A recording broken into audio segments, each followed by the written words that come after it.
again. Zach. Hello, everybody, and welcome to another episode of PG-13 with Clara and Zach, the show where Zach can't swear, or he gets three free passes on swears that he usually burns through all of them pretty much immediately. I am Clara. This is Zach over here. I am Zach over here. I wanted to start with, well, first of all, this is our first recording as we're officially podcasters now. Our shows are posting, our Patreon is live, our YouTube is live, everything is going great, and we are really excited with everyone who's been jumping on board, both the Patreon and the YouTube and all the subscribers and views we've had so far. It's been really encouraging and really exciting. Hell yeah. And normally, I will say normally for our network of two shows here, we would normally keep the new patron shout outs over on the BLU, Blacklist Underground, with Zach and JC. But we were so excited, we wanted to just shout them out here today as well. So who we got so far over on the Patreon is Patrick McNerney, who subscribed before there were even any shows up. So thank you, Patrick. Thanks, Patrick. Steve McKay. Olga Macia. I don't know how to say. I'm not sure how to say your last name, Olga. Sorry, I have a stupid American mouth. And Philip Jean-Pierre. I don't know is it Philip or Philippe? You know him. I think it's Philip. Okay. Well, awesome. Well, those are a longtime fan, a good dude. Absolutely. So those are our supporters so far, and you all are incredible. And you are incredible. Keep working on this thing that I've been saving mostly for streams because I don't have a ton of pages right now. So I'm going to keep pecking away at this character design. And Zach, what you got What there? are you drawing, Clara, for your character design? Well, this is first of all, I finally finished these the sort of grubby chair and sort of grubby table for this sort of grubby scientist's evil lair. So I'm working on him. I'm going to try to work on the suit today, I think. Maybe the other faces as well. But this has been fun. I've been working on this over on my regular live streams on Instagram as well. So that's been a good time. Sweet. Yeah, he's a looker, huh? He is. It's very fun to draw less super good looking man. Yeah. I love drawing craggy faces. It's really fun. Yeah, I'm a big fan of drawing ugly people myself. A good time. Yeah, makes me feel better about myself. And honestly, there's an aspect to which it's easier and you can be more literal about it because you don't have to hit that button of oh, they're attractive every single time you draw them. There can be more variety like there is in real life. Yeah, I get it because I have a great difficulty drawing ugly people because I have to look in the mirror and I don't have any source for ugliness. But yeah, it's a real shame. Yeah, we know that from the BLU where you show your face. Yes, it's just stunning. But regardless, sorry. You're distracted by your own beautiful pocket watch there. I got to set up these chains and then trust myself when I come back with white ink, they'll pop because I'm also defining the negative shape while adding a little shine at the same time. A little painterly, but gotta make sure I set it up right. Chains are a nightmare. Chains are so much they look great if you can get them right, but man, they're a lot of work. They are a lot of work. They were really big when I was in my formative years, when Spawn and shit was coming out. Right. And they're just everywhere. They're zooming into the foreground and whipping around. Was that one curse? What? Oh, you're right, it was. I think I said the S word. I'm so used to you, I didn't even notice. I count them afterwards. Don't worry about it. Oh, okay. Darn it for gosh. But I don't even know what I was talking about. I was just so shamed by my cursing, Clara. Yeah, it's very shameful. Yeah, we were complaining about the way chains were used in the early 90s of comics. Just all the perspective. And a few other people that I learned that you can just draw this kind of extruded rectangle throughout space and twist it and turn it and then draw a line down the middle and you can kind of figure out those traditional chains, and that's how you can get generic chains done quickly, though they don't look organic at all. They do work though. Yeah, there was definitely a very specific shorthand. Oh, you win. Fine, whatever. I'm just gonna go home. Ugh. King of all burps. That was just I'm not even bringing out my A-level burp game yet. I don't want to shame Clara, but I don't I don't deserve your A-level burp game. I wouldn't survive your A-level burp game. You're getting close to being able to survive it, though. So, a few more years, a few more push-ups.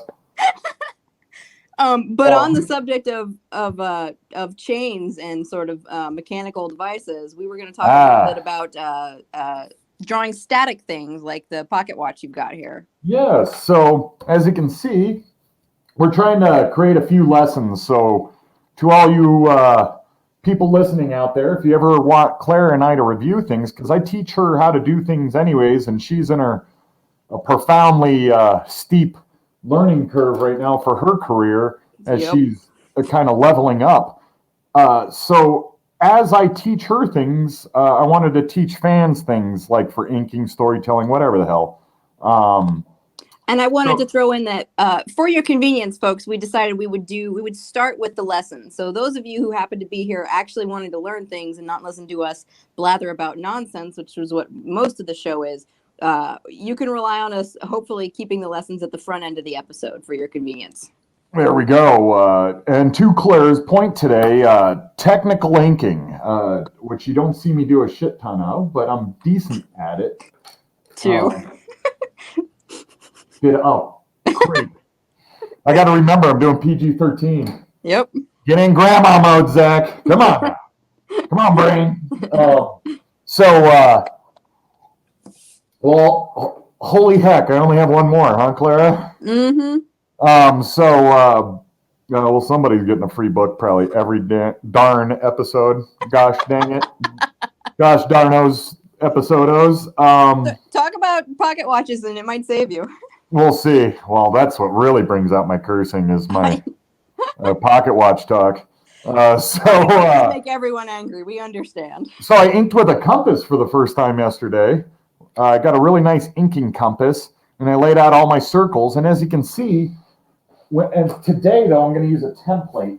As you can see, though, like I taught Clara, we'll let Clara say the rule. What did I say when using templates? Or what did you say, the rule I said before pens and brush? Oh, yes. Yeah, we were one of the things Zach told me early on, a very helpful rule I found was that he uses brushy organic tools for organic objects, like people, animals, trees, whatnot. Trees. And technical tools like pens for technical objects, like the pocket watch or the spaceship or whatever. Yeah, that's a general rule, but it's good to have floating in your head. As you know, once you start making rules for yourself that work, you don't have to figure it out every time now. You have a little algebra to help you generate whatever you're generating in art, story, blah, blah, blah. So, which on its own frees up more space in your head, makes drawing much less stressful. There's reliable aspects. When you're starting out drawing, there's so much guesswork involved, and that's where a lot of the stress comes from. The more you learn, not only the easier does it become, the less mentally taxing it is in many ways. And then you have more energy for different things, storytelling, dynamic art and layout generation, things of that ilk. Be always leveling up. So yeah, as you can see, I make certain template lines 100% correct. And then I come back and this is another thing I taught Clara. You'll see there's I mix a few buttery lines in with some free organic lines next to the structured lines. Mm-hmm. And that's how I give it life. And that was something I was trying to teach you. I don't know if I'm articulating it correctly. But, no, that's good. That makes sense. Because then it feels like a real item. It doesn't feel just like a technical drawing sitting in a factory somewhere. Yeah, it doesn't look like a computer drew it, or an exceptionally boring but technically proficient person. Exceptionally boring but technically proficient is my middle name. There you go. It is Clara. That was an odd middle name, but now I know why they gave it to you. Yep. My parents were hippies. I don't know what would cause you to name someone that. Anyway, ignore me. So as you can see, I just drew this little brass circle in the middle of my piece. It's a mix of, let's see if it can, there we go. Mm-hmm. It might be a little blurry. As you can see, it's a mix of precision, but then I come back in and I give it a few personality ticks to just loosen it up a little bit. Mm-hmm. And I remember at one point early on, I also asked you about mirroring, and you said you would use it only for something technical like this in specific circumstances. Yes, so you can see how when I was building this, like the fleur-de-lis, I flipped over so I could, things like that. The rest of the stuff I drew by hand to mirror because it's pretty easy, but I don't like, I always have to add a hint of asymmetry to my perfect symmetry. So otherwise, to me, reality, yeah, it's lifeless. So yeah, there you go. So as you can see, let me find my little circle template. My super organized office. Clara is often telling me, Zach, your organizational skills are breathtaking. I got mine here. You want this one? Tell me how you organize, stack, throw your templates all over the office, and then that's how I get my exercise. I just try to find stuff that I once had and now I can't find. Just throwing templates, the throwing templates workout. Throwing templates, I was trying to come up with a throwing muses joke, but my darn pen was falling out of my hand and eventually fell out of my hand. Good excuse.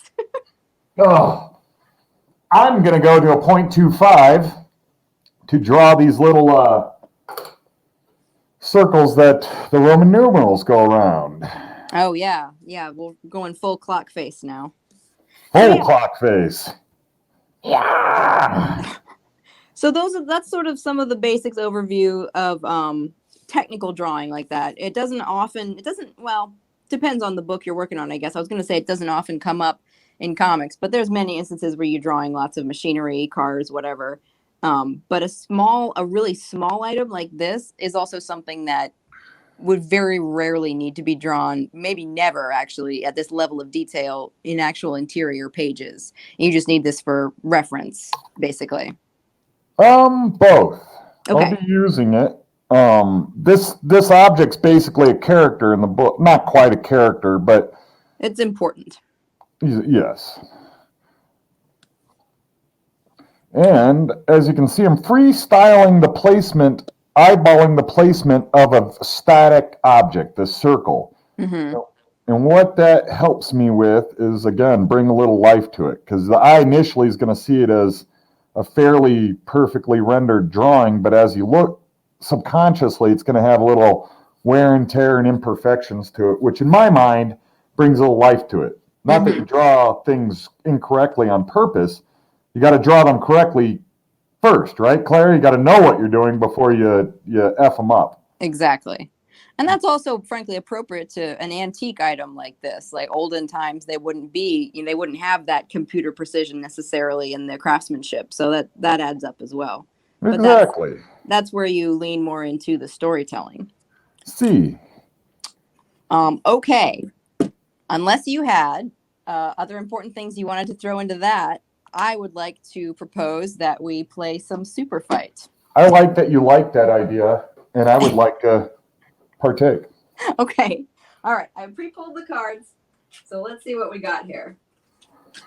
Oh, by the way, the fans what was are that? excited to watch you lose. Say Didn't what? I beat you with both sets of cards last time? Yeah, you did, but again, that's because you cheat. And I wanted to volunteer a little bit of information.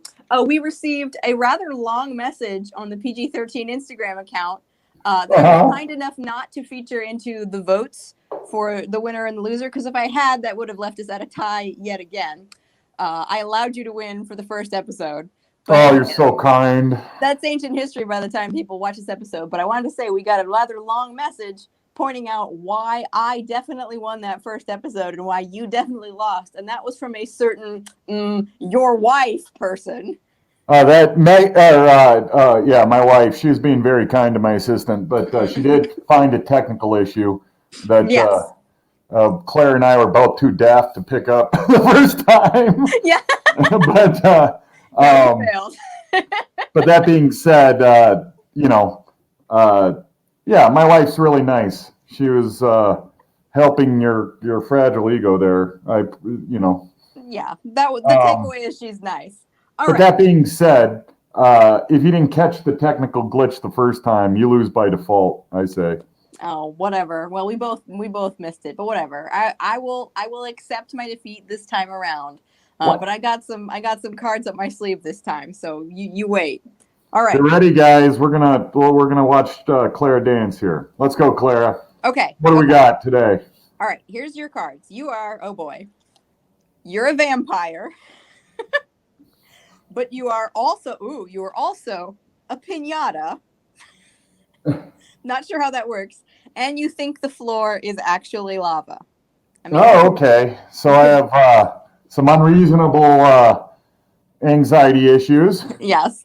I'm a vampire. Don't you get started yet. We got to do both our cards and then we can fight. Oh, I forgot. You got to lose first and then I go. Mm-hmm. I'm Google. I'm all of Google. Well, Google is actually a number. It's the numeral 1 with 100 zeros after it. So that's what you are. Okay. Well, I do not accept that. We know perfectly well what those cards meant.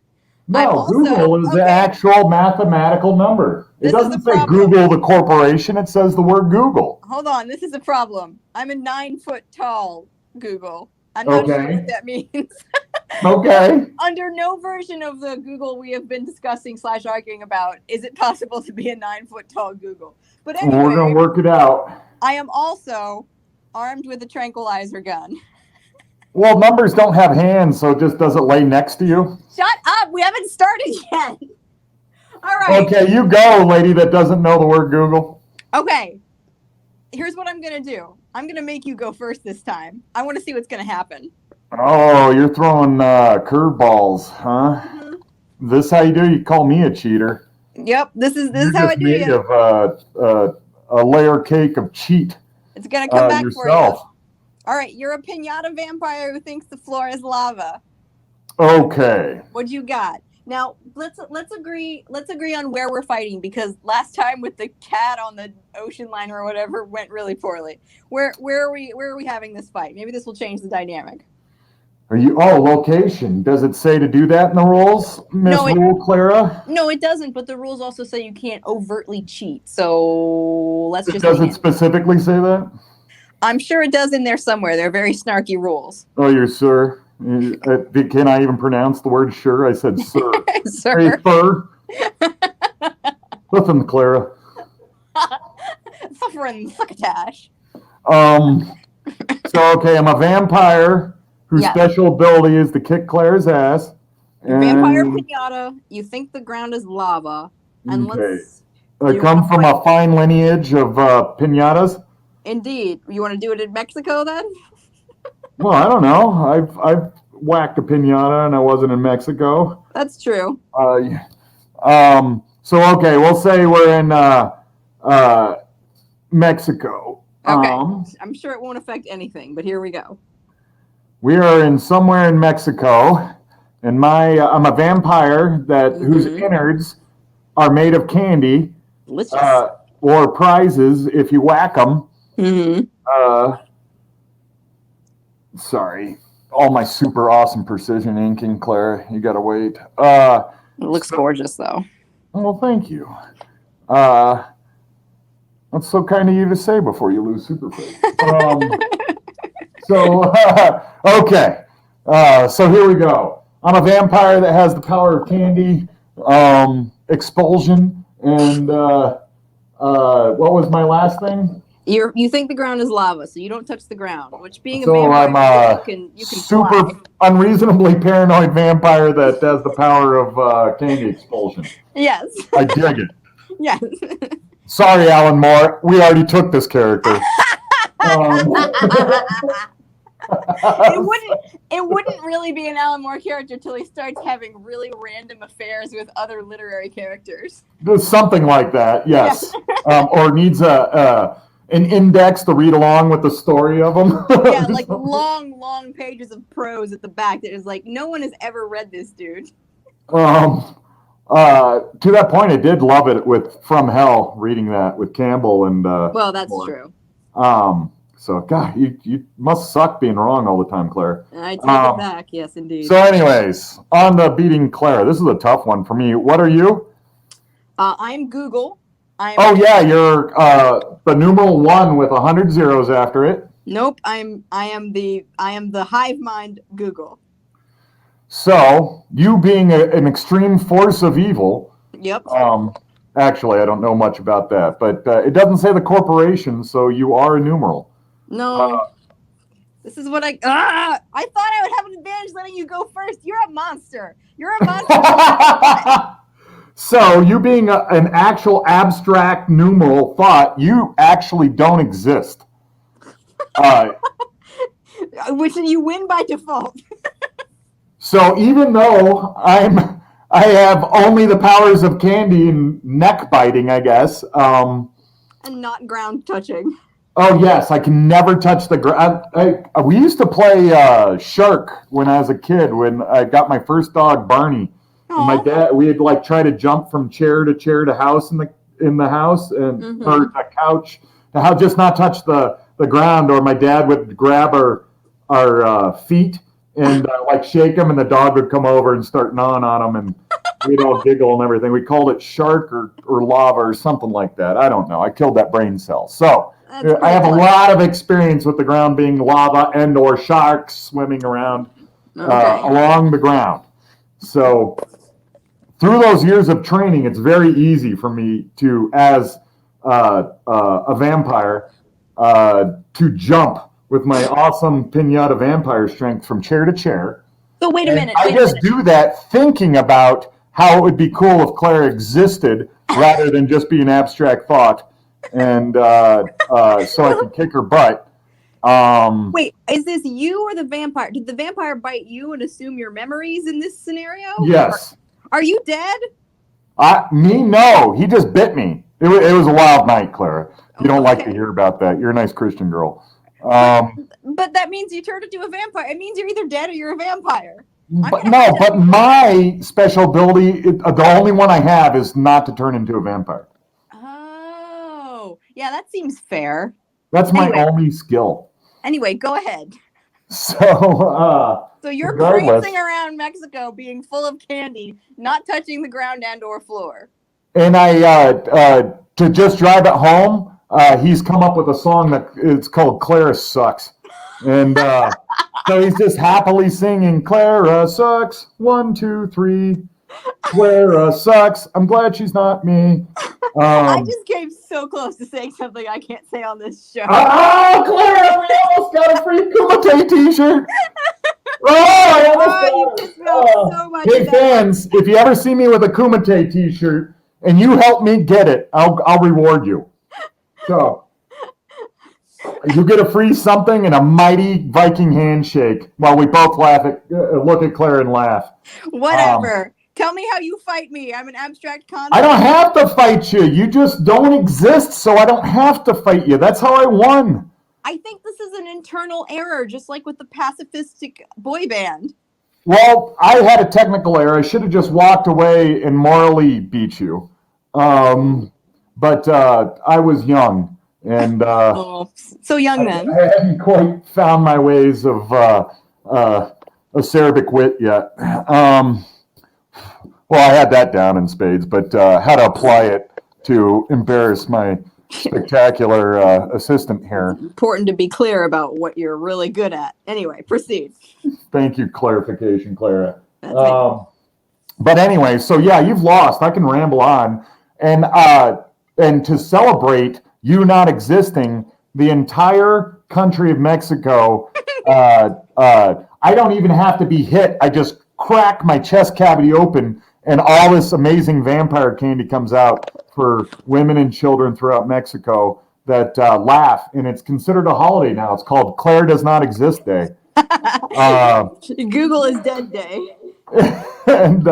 And watch, somebody's gonna come in. Hit the camera. Somebody, fans, tell me I'm wrong about the word Google. Clara doesn't read books, so she doesn't know things. I read books. First, okay. What is book? Are you? Oh my gosh. Are you done? You done? So, anybody that wants to join me this year for, it's actually... Celebrate Clara Does Not Exist Day. Yes, it's the day after Cinco de Mayo when we're all hungover. We just lay on couches and watch Breaking Bad and talk about how great the world is. That's without Clara Does Not Clara Exist Day. So, come join me. It's really fun. Anyways, okay, Clara, let's see you struggle and flounder. All right, let me put my tape on here. So you got to tape up to lose? Yeah. So to reiterate, I'm Google. I'm 9 feet tall, which I'm gonna ignore that because it just doesn't make any like physical sense in reality. And You're 9 foot tall creature that doesn't exist. And I'm armed with a tranquilizer gun. Now, to be fair, for starters, I don't know that tranquilizer guns work on vampires. Again, someone tell me in the comments. I'm sure there's plenty of fiction where they do and also plenty where they don't. I don't know. I'm going to say in the tradition of, I really need to just stop caring about the rules because that's the only way I'm going to fight fire with fire here. So I'm going to say my tranquilizer gun is loaded with garlic. And I am also, here's what I am.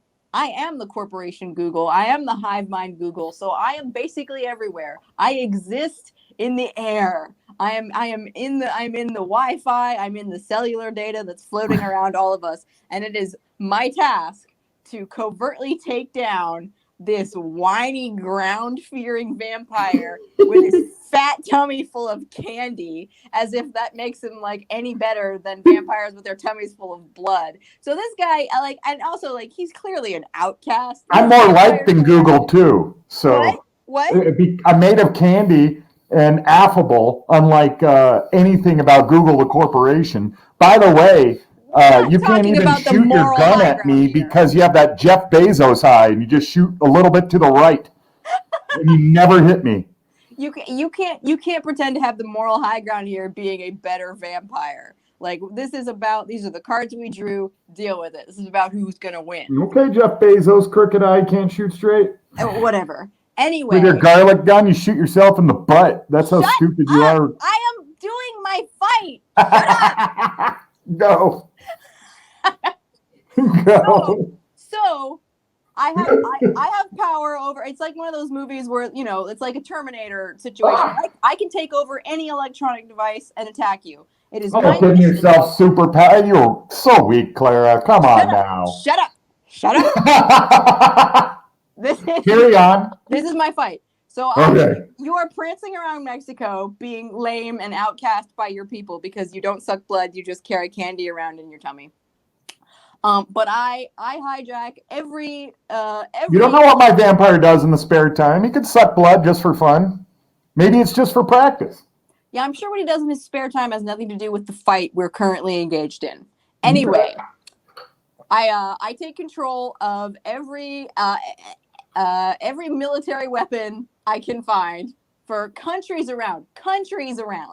I center them all on you. They all come crashing down on you. There's missiles and there's guns and there's like full military regalia, and you are destroyed. And when your pathetic body is lying on the lava that you feared so much in life, with your poor pathetic gut busted open and candy everywhere and children dancing around celebrating, we introduce also incidentally a holiday about there's no more Zach. Made me spit on my paper, lady. We eat candy that day. We eat candy celebrating the non-existence of Zach. And I walk up just as the final move. I walk up and I shoot you in the face with my garlic tranquilizer. Actually, this is me automating a mech suit, I guess. So I'm like a future soldier, and I use my garlic. Granted, I'm only how tall? I'm only 9 feet tall.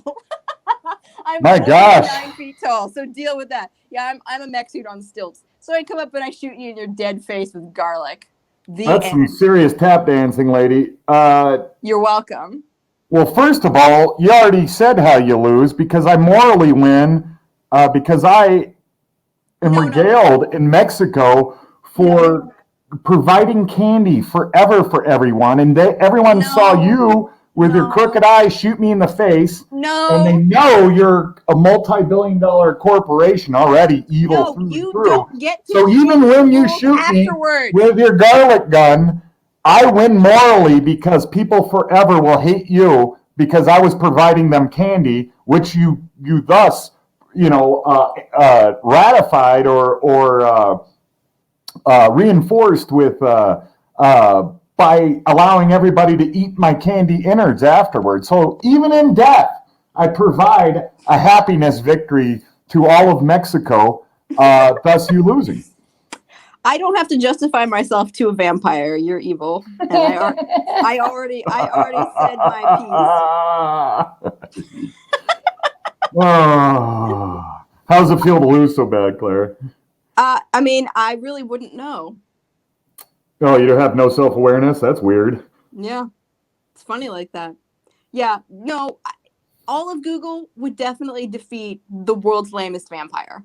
Yeah, but I win morally because people love me and still hate you. Don't you understand? So I won in the end. You're changing the question. You're changing the rules. You're changing the objective. At what point did it become about winning morally? It said win the super fight. You coward. You're just in the legacy of humanity. People will go down. Zach, the candy vampire, I'm in fucking love with. Uh-oh. You made me curse, you evil assistant, you. Evil Google you. So, well, that was an interesting one. That was different. Yeah, that was a tough one, huh? That ain't no pregnant giraffe. No, man, I think the pregnant giraffe goes down in history. Yeah, that was pretty epic. It was. That's going to be unlike your ability to super fight. But going to be our mascot. It's the pregnant giraffe. I just want to tell everyone you're welcome for all the candy. See, this is how you would have beat. Well, are we officially over? Sure, but you can gloat if you want, because I know I can't stop you.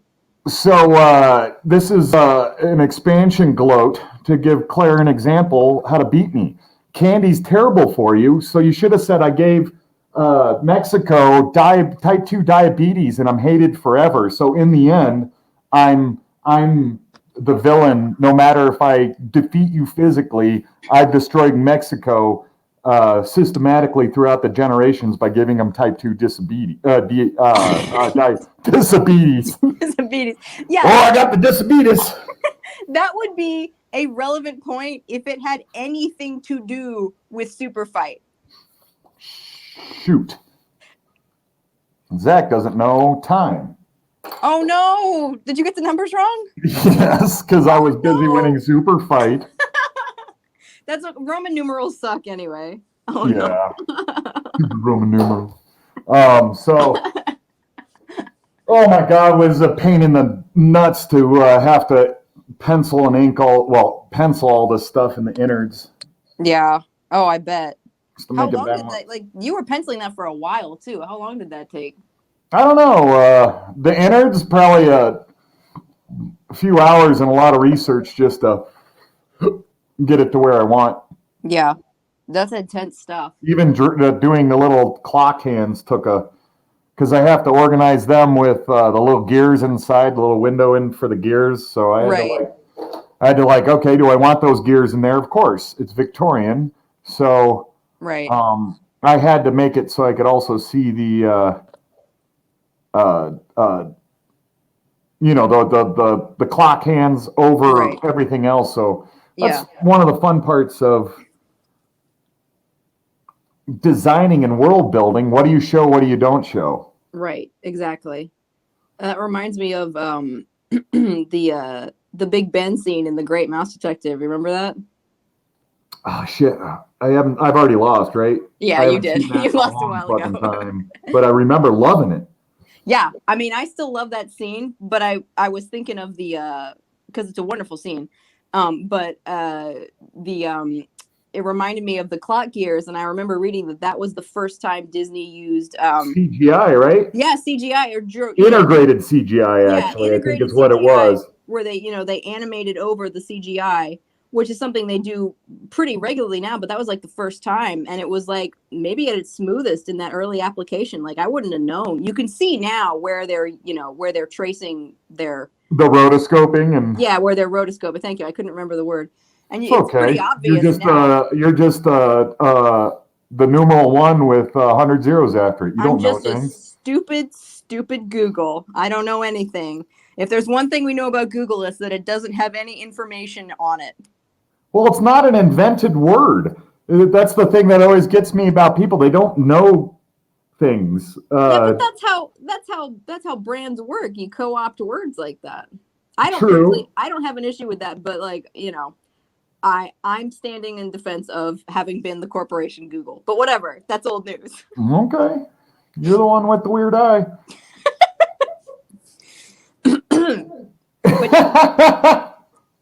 How's your Nazi coming? This one is not. Well, I'm going to give away a little bit of the story. He is. I'm sorry. No, that's okay. No, that's okay. You didn't give away anything. There are. It is a story with Nazis in it. This guy is technically not a Nazi. He's British. He is a defector. So he likes Nazis better than everyone else. So he's a bad dude. Uh-oh. But I won't give anything else away about the story. He's almost as evil as the numeral Google. Yeah, pretty much up there. There's an evil numeral out there. Excuse me. One of these days, I'm going to learn how to count to 8. Yeah, I can sympathize. I also can't really count to 8. I also don't know left and right. That's weird because the numeral 1 with 100 zeros after it, you'd think would know how to count, right? Gosh, you're the worst. You're just the worst. I'm the worst at being the best. Or I'm the best at being the worst. I'm something. I'm trying to change the subject. I always like keep in the back of my head things we can talk about on the show. Do you want to hear about failed romantic conquests in my life, or do you want to tell people about a trivia contest you did in San Diego that you wanted me to ask you about on the show at some point? Oh, we'll let that come up organically one day. It's not a great story unless it's apropos to something. Let's hear about Clara's endless boy torture. It's not endless. There's only a few stories worth telling. I'll see if I can relate in any way, because I have that awesome dating history myself. So. Well, and that's the thing. Like, I could have been nicer in all of these cases, but that was before I fully understood like the brain gap and in gentlemen. But or the wiring gap, shall we say? Yeah, the wire. Yeah, it gets hijacked pretty easily. Yes, and I understand and sympathize with that now. It doesn't make these stories less funny, I don't think. So let's see. I'm gonna have to decide which one we're gonna go with. Yeah, I was gonna say it's guys wait in line for you, so I can only imagine. Well, a couple of these happened while I was at school, when I was at SCAD for art school. Tell us one of your funny art school dating stories, Senorita. I shall indeed. This was not even a dating story. This was just a strange story. So, so there was a guy. Always starts that way. There was a guy, and I want to say something like one class with him, and I could give more details about him, but I don't want to give it away. Of course, for his anonymity. But this was at one point we knew each other vaguely. We had like a classroom familiarity, and I think I had one class with him. And one of these, and I get one day like a really weird post sent to me on Instagram that's like a sad clown apology type thing. And he says like, have I been saying your name wrong? Like, I've been calling you Claire. I didn't realize your name was Clara, and I couldn't find you on social media. And I was like, okay, that's a little bit. And my bells went off. It's like, oh, okay, he's coming on to me, whatever. Hey, Claire. I'm just going to keep this one short, And I was like, oh, it's fine. Everyone does it. I don't really care. And in the back of my head, I'm like, I didn't need you to find me on social media anyway. That's a little bit, okay. That's a little bit grabby, but whatever. Still no issues with him. But we basically never see each other. And finally, like, I think towards graduation, as we're all about to graduate, he sends me a message on Facebook, I think, that was something like, can you, let me take you out to dinner before we all graduate. And I was a little bit weirded out by this because, you know, I knew he was angling, but he'd made very little effort, to be fair. It's like, I barely know this guy. I only think of this as the guy who couldn't remember my name, you know? It doesn't matter. And I was like, and my thought was, how do I handle this? Because I think this is like an ask out, or is this just like a colleague's dinner? Can I play the card I think he wanted you to clarify things. He was just, right. you know, nebulous thing and let you define it. Right. And I was like, can I play the card where I think this is just a colleague's dinner? And I decided I was going to play that card and then figure out, and that being the case, how am I going to respond? And I was very polite. It's like, oh, that's a fun idea. I'd have to see if I, have time or whatever. I don't remember exactly what I said. I am a disembodied numeral 1 with 100 zeros behind me. So yeah, I don't understand why you'd want to date me. I'm literally a number. It's kind of weird, but to each their own. But anyway, and I think I was very, I don't think I was rude. I honestly don't think I was rude. I think I was very straightforward. Like, it would just be a question of if I have time. That sounds like a cool idea, but I'm not super comfortable with that. It seems a little bit much for now, and we're both trying to graduate. And he comes back with like the biggest, we're friends. How dare you speak to me that way? Like, oh my God. Yeah. And he ends it with I forget all of it because I was just like stunned. It was so weird. And he ends it with the have a nice life line. Oh my God. Rejection's an MFer, right? And then I tried to respond. I was gonna be like, I was gonna like genuinely apologize. Like, I don't know how I insulted you or where you got it into your head that we're friends. He said like we've had multiple classes together and blah blah blah blah blah. And I was offering to buy you stuff, and it was like, well, I know, like you didn't. I mean, all of that was in your head, dude. All of that was in your head. We had one class together, and you didn't remember my name, and that's the only thing I know about you. And he comes back with the whole, we've had multiple classes together. I thought we were friends, blah, blah, blah. And I was gonna whatever, he's clearly been doing this in his head, but I can still apologize. So I went to try to apologize. He has blocked me. So I was like, okay, let me get on a different platform. What a wiener. He immediately blocked me on everything. He made that was his big push, and he got he was living up in his head, wasn't he? He really was. It was really the thing where, and I honestly think you do meet people like this where they have a very different definition of what constitutes a friend. Like, I don't think of a vague acquaintance as a friend, and in my head we were like vague acquaintances, and that's fine. But I do think he may have misinterpreted our general. He was also looking for an angle. You got to remember I told you, when guys have tingly peeners, they're trying to find an angle to just something to tether themselves to you, a foundation to stand on or something. Yeah. So, and two, when you're young, you're really okay. This is my big thing. You're putting all your cards, and everything in one basket, and you're going for it. And then if it doesn't work, you may not be ready emotionally to deal with that because of the importance you put in your own head. Yeah. Well, and I would agree with that, except without giving away too much. Guy was not that young. He was not young. He was not that young.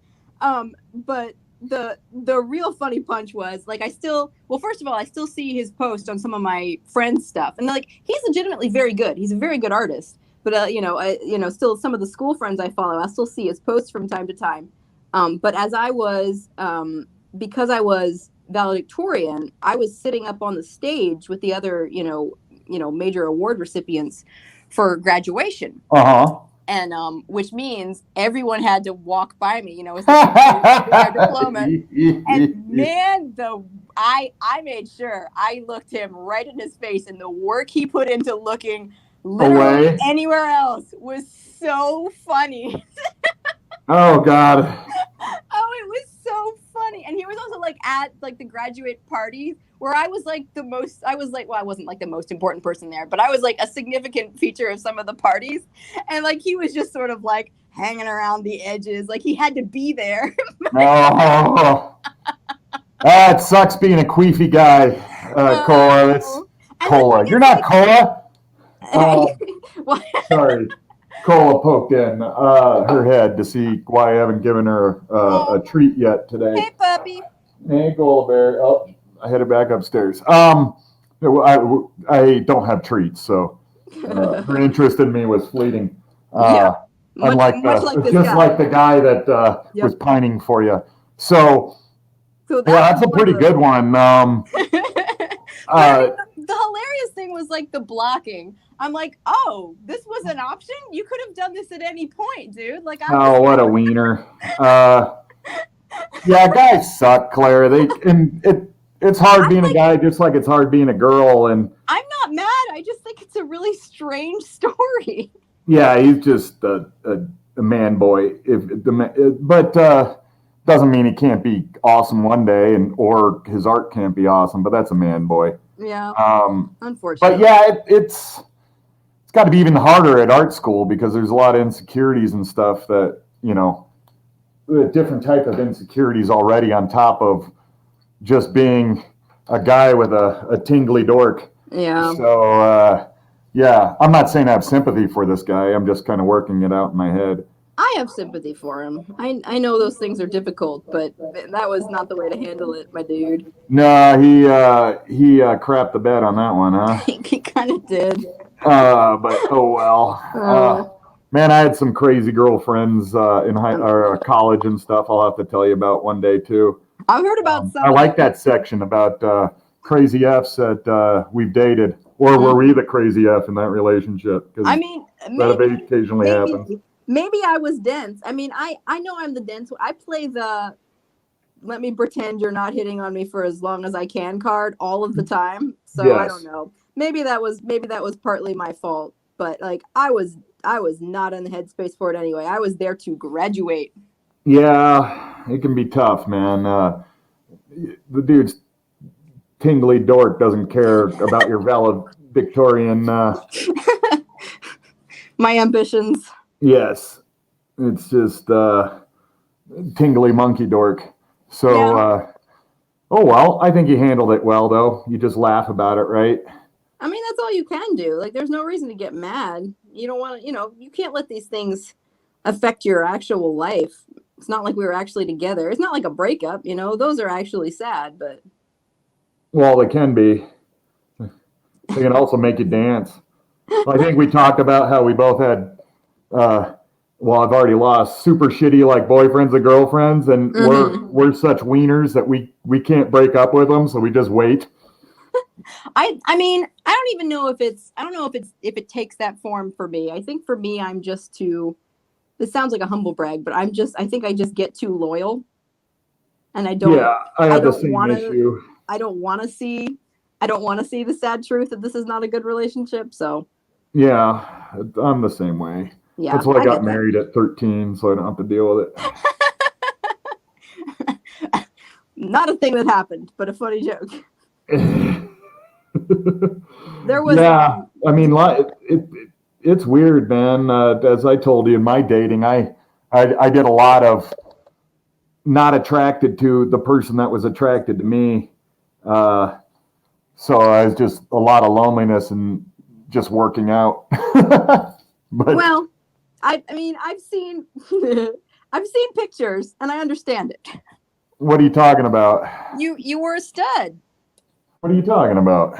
What are you talking about? What are you talking about? Hold on, you go over the top. I have to grab my phone charger. Bam. So Clara is I don't even know how she saw pictures of me in college, but I don't know. I got my wife. For those people that don't know, I got married at how old was I, Clara? 25. So was it 25? Yeah. You said she was 29 when you met. Yeah, so I got married at 25, she got married at 30. Okay. So. Well, that's cute. It is, if you didn't think people were almost dead and too old at that age, as you like to say. I forgot to tell my wife he thinks she's ancient and falling down with her walker and stuff like that. I don't. Your wife actually looks amazing. She's an Okay. awesome doctor. This is some serious backtrack dancing. Have you trained doing that? Is that some type of two-step that you're doing right now, or? No, this was in the subtext in the message. She said, yes. It's like, by the way, say I look great on the podcast, and I'll say that you won the super fight. Well, she's conniving like that, so I can see that happening. Yeah, well, that's a fun dating story. I'll have to get into my stuff. Like after my Calvinist girlfriend dropped me and I'm just stuck in fucking Mississippi. I dated a girl that said she was also married to the moon. That's a fun one. I mean, there is an element of voluntary a choice here. Like, did you know that about her when you got with her? No, I'm not big into moon people. I'm not opposed to them, but she was a little nutty. Well, if she was married to the moon, I don't think she had a lot of room in her heart for you, as they say in the movies. Yeah, it's either the moon or me, babe. Time to make a choice. Sounds no, like she was chose the moon. batshit crazy. Not that I was perfect, but she was batshit crazy. But I think I went like the opposite direction, you know. And she was like an art model and stuff. Used to like do photography and nude stuff like that. So she was a bit odd. We'd be drinking, and then all of a sudden she'd start like reliving some violent moment in her life, and I wouldn't know what to do. Ugh. You know, they're like, "Stop hitting me, Dad," and I'm like, "What? What's going on?" Yeah, that was a weird one. That sounds like some rough trauma there. Yeah, I wasn't ready to deal with that. No. So that relationship did not work out. Her ex-boyfriend was all threatening until he met me in person. I feel like that's how it usually goes, though, isn't it? Oh, there's dudes that whip the living shit out of me, but lots of times dudes that get huffy and puffy are seldom the ones that can handle a huffy and puffy situation, shall we say. Well, we talked about that last time, just the empty posturing with people who think they can fight, and there's no reason for them to believe that they can fight. Yeah. I've never flown a plane before, but you know, if it was given to me, I'd figure it out. I'd do this and then I'd do that. I'm awesome, so I could just go like, and when the plane did this, I'd do that. That's how people talk about fighting. Yeah, and then I'd. Yep. Yeah, okay. I liked your little plane sound effect. Yeah. It reminded me, like, I was thinking about how you talked about how you would spit all over your pages making explosion sounds during Wobble Yonder.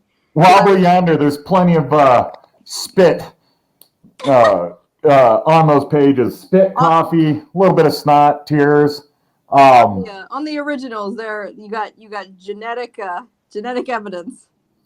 Yes. Use it in a crime scene. We'll leave it at that. We'll just use it in a crime scene. Hey, Tug. Looking good today, boy. Hey, Tug. Hey, boy.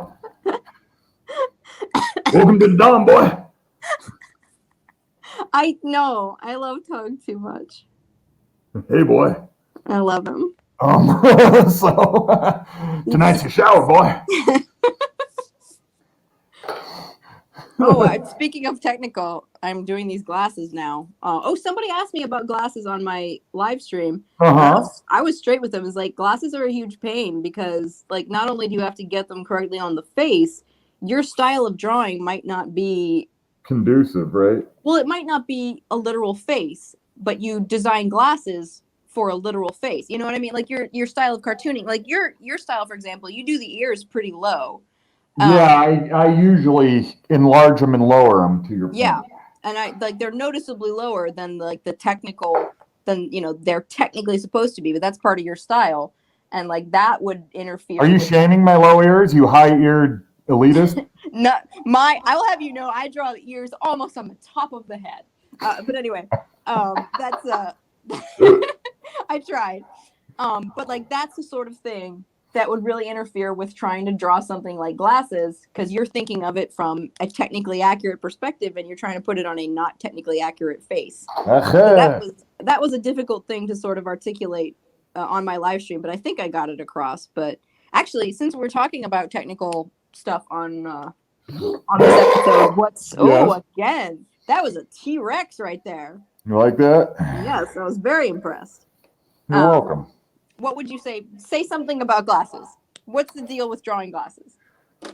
Well, they're not as dynamic as they seem. It's a curve on a curve attached by a curve in the middle, and then two straight lines that come off the sides that go to your ears. So, it's a good lesson in how to rectify object rendering, basically your style and know-how, how you construct objects, i.e. the glasses or whatever else, and then how you apply them within your reality, or your language, shall we say, of your artwork. It's really tough because there's really no guide in finding out how you apply objects within your style. So, to your point, if you have a cartoony face, does it start with a realistic foundation and then you cartoon it? If that's so, you do the exact same thing for those glasses. You start with knowing how to draw that shape, and then when you were bashing me, hey, Zach, you don't know how to draw, you stupid, large-headed, Viking-looking man. That's verbatim, right, Clara? Yeah, I say that almost every day. So it's hard to recall which exact point you were trying to make. You're so insulting. But if you're cartoony, you got to learn to cartoon that shape too. So you start with something realistic and you follow the same path you did before, i.e., okay, I pushed and pulled. My ears are lower, so the glasses have to fit on the face differently now. That's basically it. And I know that's frustrating because I didn't really give an answer other than just figure it the fuck out. But that's what the answer always is, honestly. For the most part. You have to be self-aware and you have to be self-steering and self-actualizing and realize what actually has to happen and then do it. What do I want and what do I need to do to get there? And that sounds easy as pie, but as you well know, it's not. It's not. There's a whole lot of It's as hard as baked Alaska. I've never heard you say that before. The word hard? No. I've never heard you use a metaphor about baked Alaska. Oh, you like that? Now I'm doing culinary desserts for my analogies. I'm a man of few limits, Clara. I would never stand in your way of your ability to use strange metaphors. You better not. No. You or your Google ability. Me and my being 9 feet tall internet entity. Abstract entity. An abstract concept that nevertheless is perfectly capable of beating you in a fight. Oh, theoretically, in your brain, in your weird crooked eyeball brain. Well, I could say the same about you. I do not have a crooked eyeball brain, so you can't. I think it's, yes, but your wins are all theoretical in your brain because the entire game is. Thank you for telling me I'm the champ. That's what I just took from what you just said. You're welcome. I noticed that you put your name as Superfight Champ on the BLU, a show where the game is not even exist for all we know. So that made me laugh. I don't know how that happens. I think StreamYard just knows me so well. And they're like, oh, Superfight Champ. Oh, that's him. There he is again. Made me choke. Well, we're coming up on an hour. We're like 2 minutes out from an hour. So is there anything else you want to throw in there before we wrap up this latest glorious episode? Certainly. So everyone, I hope everybody enjoyed this boring ass clock. Clara will tell me how people win prizes, and I will negotiate with everybody. If you already have my sketchbook, I have books, I have rare stuff, I have maybe even odds and ends, little pieces of artwork. But for people that win prizes, I'll just be negotiating with you. What do you want? Here's what I got. Yeah, we'll be taking care of that. If you're on the Patreon, I will be contacting you. Fortunately for all you patrons, Zach has failed all but one episode so far. There we go. It's pretty sweet to be a fucking patron on one of my dumbass podcasts, right? Success left and right. Yeah, we're just handing out stuff at this point. Yeah. Yes. So, there we go, everyone. Who got to? There you get to see my fat finger that doesn't work. Isn't that great that it's my middle finger? I'll get shit like when I do pictures with people because people think I'm sneaking in, like giving them the bird. I'm like, no, that finger doesn't work. What's your full range of motion on that finger? I can go like this. Here, watch. Whoopee, whoopee, whoopee. That's it? Whoop, whoop, whoop. I can do this. I can use that first knuckle. But you don't have the lower knuckles? No, I can do come hither. Come here. Come hither, Clara. But yeah, that's how that finger works. Okay. It's been broken one too many times. As you can see, it looks pregnant compared to my other fingers. Aw. So. Yeah, I was going to say, how did that... I don't think we... It's bending a little today. Ha-ha! Oh, look at that. On my better days, this knuckle will work a little. There you okay. go. That's how you rate your days. Yeah, you said it was just from breakage, or was it actually one specific incident? Oh, probably 100 incidents. Sports, fighting. I know I've broken up here before, but I don't think I've broken below here on this one. I don't know. I've broken every finger. That's another thing. Like, I still have it on the list. We need to talk about our respective injuries, but that'll just be you talking for a very long time because I have like 2 scars that I know of. Oh my God, I'm made of scars. I'm more scarred than man. That's why I want to have this conversation. It'll be interesting, but I won't, it'll be all you because I don't really have that many interesting stories. Oh, you do. You have all these boys that light you up. Divorced dads all the way to little like art students. I do have a few more stories. I have a few more stories in that department that I'll save for future episodes. But yeah, that was a fun story that we got in there. I do like us talking about our dating history. That's going to be fucking hilarious. So, because I think we both suck butts at it. So we're both pretty bad at it, to be fair. I mean, granted, you managed to marry, but I think that's also something you wanted. That's not really something I'm that interested in. So. Oh yeah. That makes the more. Clara, lady of the night, no attachments. I'm lady of the comics. Clara, lady of the single person apartments. Yeah, I love my apartment. You get off my apartment. I love your apartment too. I wish I just had a room that was cement, and at the end of the day, I could just hose it, and there's like a drain in the middle, and that's where I want to live. I can vouch for this because you have said that more than once, and you forgot you said that to me. I forget a lot of things, Clara. Quit rubbing it in. I know, but that validates your stories, though. Like early on, when I was trying to figure out if you were just like playing me, like the fact that you would forget and tell me stories twice made me realize, like, clearly this is not a grand scheme. This guy is being genuine. Oh, what? Well, oh yeah, you were worried I was getting sweet on you, right? Well, to be fair, that's usually the backstory for men on the internet. Okay. Well, not all of us are the hottest South Dakota princess that draws comics, so we don't get including me drooling through the internet, just flinging their mouth froth at you. I literally just envisioned a horse. These horse boys. So, anyways, let's put a bow on this. Everybody, I'm done. I got to draw a few lines on this hand. But I got to clean my pen that I'm going to use. That's why excuse me? Get a little closer on the pocket watch. It looks so beautiful. Okay.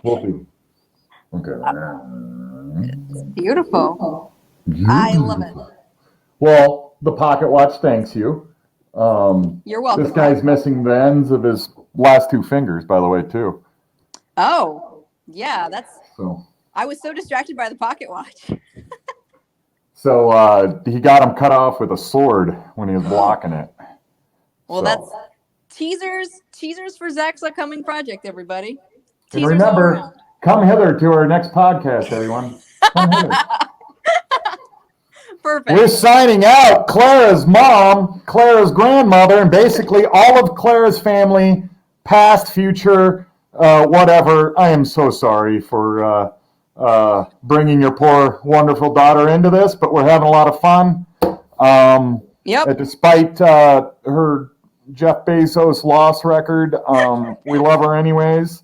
Yes. And Zach's going to go into debt giving away books from this fucking podcast, but we're going to do it anyways. Damn it. Yep. Superfight Champ signing out. Clara, take us home. Goodbye, everybody, and you are all very welcome. Bye-bye. Bye. Bye.